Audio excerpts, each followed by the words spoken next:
तो अगर बाद में मैं मोर कोनो ऐसे क्लास नहीं हो रही से एक्टिंग क्लास ना कुछ डायरेक्ट मैं ऐसे छलांग मारे हो सीजी इंडस्ट्री में तो वो टाइम रियली कि मोर मतलब रेटिंग ज़्यादा होती रही से और फिर धीरे धीरे अभी बहुत कम हो गए।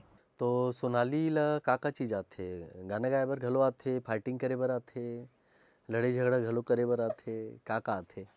सब आते हैं फाइटिंग वाइटिंग तो ये एक हमार एक्टिंग के भाग है। तो वहाँ अगर बोले जाए तो हीरो के संग अगर कुछ मतलब फाइट वाले सीन होते हीरो के संग नहीं मतलब हीरो के साथ विलन के होते उमा हीरोइन घलो रहते साइड में।